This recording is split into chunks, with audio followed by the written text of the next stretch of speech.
I've come to Abbotsbury in Dorset this evening to experience the sunset in a rather special location.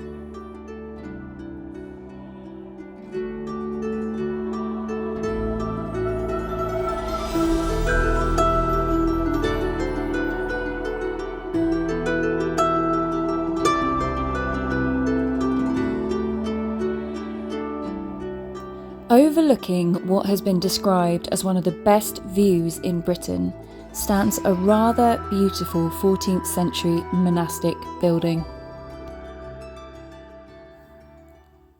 In 1044 AD, a Benedictine monastic community was established here.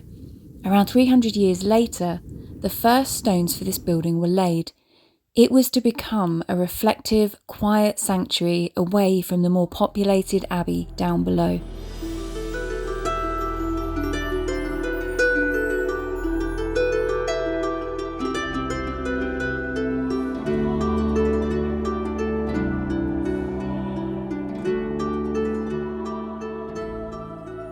This is St. Catherine's Chapel. The entire chapel was constructed using local golden buff limestone and is almost unchanged since it was first built. With high walls and heavy buttressing, St. Catherine's Chapel commands an impressive position and can be seen from miles around.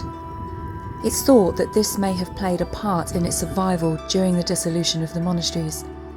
The abbey itself did not escape, but this chapel was left alone, and it's believed to have been used as a navigation beacon by ships off the Dorset coast.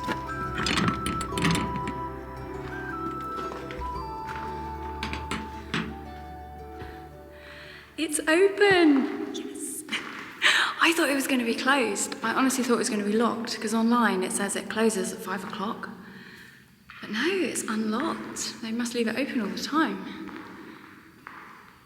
Wow. Check that out. That is so cool. And the light coming through that window, look, behind me. Oh, that's really nice. I have been here once before. Only once, I think. Yeah, just once. It was in the middle of the daytime though. Now, if you've been watching my videos for any length of time, you may well have noticed that it's not uncommon for me to find fairly plain, fairly battered old buildings quite beautiful. You may or may not look at them in the same way. However, to me, there's real beauty in old places, even in the somewhat dilapidated dinginess of a veteran chapel like this one. So yes, it's not a cathedral or a decorated country mansion, but the whispers of prayers still exist here, the flicker of candlelight, the smell of incense from long ago. And unlike the buildings which are still wearing their beauty with obvious pride, this place has a more subtle, weathered beauty, one which speaks to the imagination and appeals to the senses in such a way that conjures up memories, even when those memories are not one's own.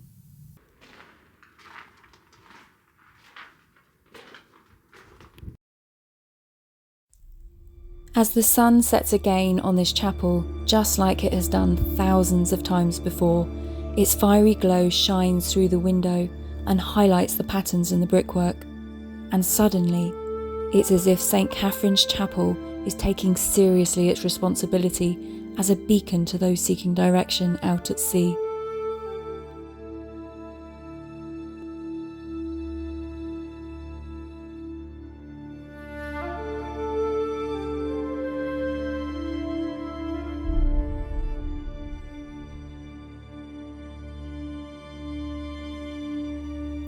But who was this Catherine that this chapel of prayer and contemplation was dedicated to? A quick look online, and you could think that perhaps St. Catherine of Alexandria was in fact Jesus in disguise. She is listed as being quite the popular patron saint. Achievements include unmarried girls, craftsmen, archivists, educators, lace makers, mechanics, nurses, tanners, and that's just a few of those listed. However, her status as advocate for the unmarried usually takes first place on these lists. She is also the patron saint of numerous cities throughout the world. In fact, the cult of St. Catherine was a big deal in medieval Europe, and during the 14th and 15th centuries, she was one of the most popular saints. Here in England, it was no different. Despite this, according to English Heritage and Historic England, it's rare here to have a chapel dedicated to her.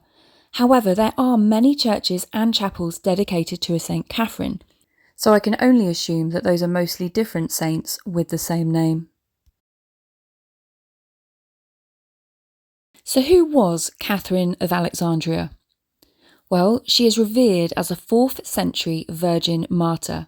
It's said that she was born a noblewoman in the Roman city of Alexandria, Egypt. She reportedly converted to Christianity as a teenager and began to share her new faith with those around her, convincing many to also convert. Alongside this, she protested against the persecution of Christians under the Emperor Maxentius. Her legend details how the emperor, in an attempt to put an end to this, sent 50 philosophers to challenge her beliefs. However, far from winning her over, some of them were so convinced by her arguments that they converted too. The emperor was not at all happy with this, and he had them killed. In one last attempt to change Catherine's mind, he thought that perhaps he could win her over with an offer of marriage. But Catherine was not at all interested in being the wife of the emperor, for spiritually she was already married to Christ and would remain a virgin for the rest of her days. After Catherine refused to give in to his demands, he condemned her to be tortured by breaking her on a wheel. I'll refrain from going into this one, but it is as bad as it sounds. This instrument of torture and death later came to be known as the Catherine wheel, which kind of puts all those childhood memories of watching a lovely Catherine wheel at the fireworks into a whole new light. Her wheel, however, is said to have broken miraculously, saving Catherine from a prolonged torture. The emperor then had her head cut off, and the legend goes that rather than blood, the wound oozed milk. Catherine's body was then taken by angels to Mount Sinai, where many believe her incorrupt relics were found in the 9th century, leading to the renaming of this famous monastery in Egypt, nestled below the mountain. As this account of Catherine's life and death spread, naturally she became a symbol of faith and perseverance in the face of persecution. Her courage, zeal for Christ, and her dedication to her cause clearly inspired many, and her following grew, as did the prayers to her. And now I'm left wondering if milkmaids were also on that list. In fact, one such prayer was often said here at the chapel. The young, unmarried women of Abbotsbury had a tradition of walking up to the chapel and invoking her aid to help them find a husband. This tradition lasted until the 19th century apparently, although it wouldn't surprise me if it still exists in some form. What I found rather interesting when I was trying to track down the original sources of the accounts of Catherine is that they are all reported to be quite late. In fact, the first evidence we have of her existence is apparently not until 500 years after her death. Even more interesting is that in 1969, along with a good number of other saints, Catherine was removed from the general Roman calendar by Pope Paul VI. She was removed due to the lack of reliable historical sources. However, in 2002, Pope John Paul II included her back in as an optional memorial, meaning that her feast day, which was traditionally celebrated on November the 25th, could now be celebrated again, but it wasn't obligatory for the entire church. I did read that this was due to an attempt at greater unity with the Eastern Orthodox Church, for whom Catherine is a most revered saint, but I'm unclear on all the details. Either way, I found it quite an interesting, more recent historical addition to my research for this video. It's unclear why the Abbey here chose to dedicate this chapel to St. Catherine, or even if St. Catherine really ever existed, and I for one like to have my historical evidence a little bit closer to the event in question. But one thing is true. Other than a few fantastical details, her story is representative of so many throughout history. And I'm sure those who came here to worship and pray were greatly encouraged by tales of her faithfulness to their Lord.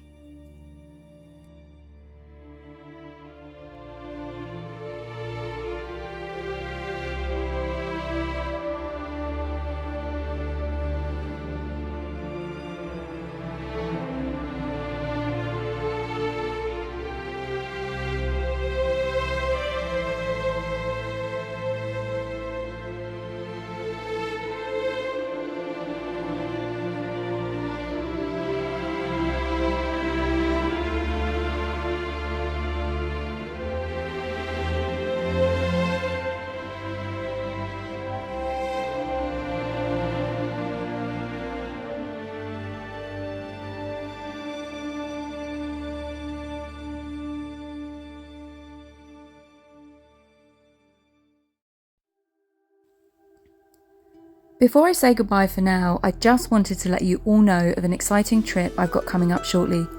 I'm going to be joining the Wessex Nomad on a 2-day hiking trip through part of Dorset. The trail is going to take us from one amazing historical site to another, and we'll be walking through some beautiful countryside.